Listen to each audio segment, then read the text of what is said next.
These are the Chesapeake Bay notes. They're actually divided up into two different videos, and this is the video about the types of estuaries and the rivers and the Chesapeake Bay watershed.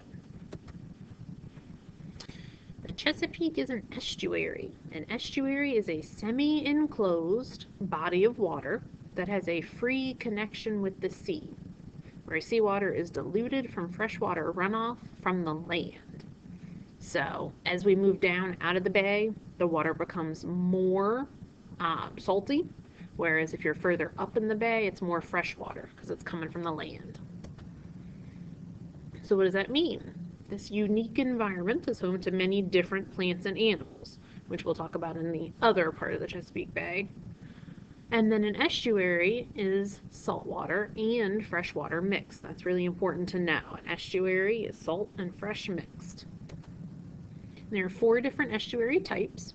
There's what's called a drowned river valley, a bar-built estuary, a tectonic estuary, and then fjords. Be careful with that word. It is not a fjord. It is a fjord. And then here's the picture that's on your notes. You've got the drowned river valley, a fjord, the bar-built estuary, and then a tectonic estuary where you have these faults and part of the land is dropped down and then filled in with water. A drowned river valley is the most common type of estuary. It forms during an ice age from glacier melt. The Chesapeake Bay is a drowned river valley that formed 12 to 18,000 years ago. And then a bar-built estuary is found where sandbars and barrier islands form. If you look back at the picture, it shows you a lagoon where you've got salt water on one side and then the fresh water mixing in on the other side in the lagoon. The shallow water behind these barrier islands forms low salinity estuaries. The tectonic estuaries form where the land sank or subsided. And if you think about the San Andreas Fault, we've talked about that before right here in California. And this area inside of that dotted line is what's called a tectonic estuary because the land has been changed by tectonic processes right near the San Andreas Fault, and it's formed an estuary. And then fjords were created when retreating glaciers cut deep in the earth. Where in the United States might we find fjords? Maybe you think Alaska. Got a whole lot of mountains, probably had a whole lot of glaciers, and then they've melted and created like a lake, just like this is right here, which would give you a fjord from meltwater from a glacier. And then here are some facts about the Chesapeake Bay.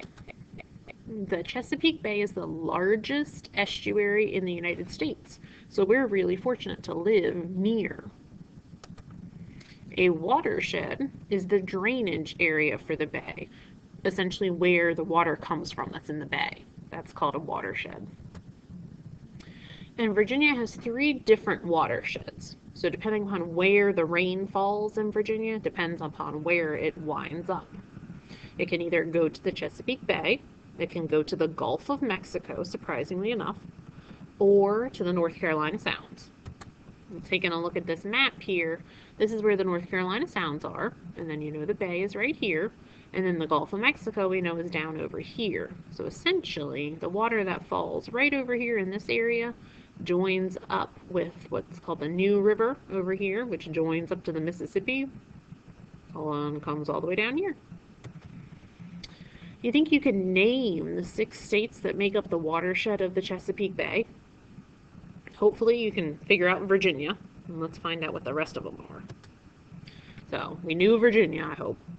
And then Maryland, West Virginia, Delaware, New York, and Pennsylvania. Sometimes throughout this unit you'll see New Jersey mentioned as one of the possible states, but New Jersey is not part of it. It's New York, not New Jersey. And then in this red dotted line, that actually outlines for you the watershed. So here's the area in Virginia. So we live right here, so all of our water is going to go into the bay. If you go down south a little bit, closer to the state line, though, that's going to wind up out here in the North Carolina Sounds. And then all this part of Virginia will go west to the Gulf of Mexico.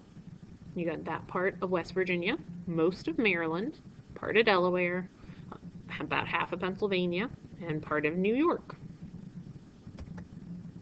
The water from over 50 rivers empties into the bay. Can you name the 5 major rivers that flow into the bay? You probably can't, but by the end of the unit, you're going to need to. So from south to north, here's the James, the York, and then we live right here, so we're between the James and the York, the Rappahannock, right there, the Potomac goes up through D.C., and then the Susquehanna comes down out of most of the watershed for the bay. So again, oops, I was a little bit wrong. There's the James River, there's the York River, so we live right there. There's the Rappahannock, and then here's the Potomac, that big one, and DC's right there. And then there's the Susquehanna River coming down. The Susquehanna River provides about 50% of the fresh water coming into the bay.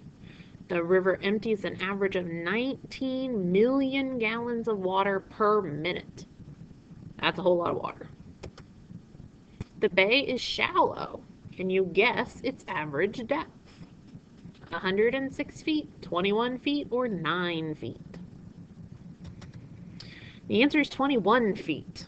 The deepest spot in the bay is 174 feet near Annapolis, Maryland. So here I'm going to stop the video and then we'll pick up the rest of the bay information in a different video.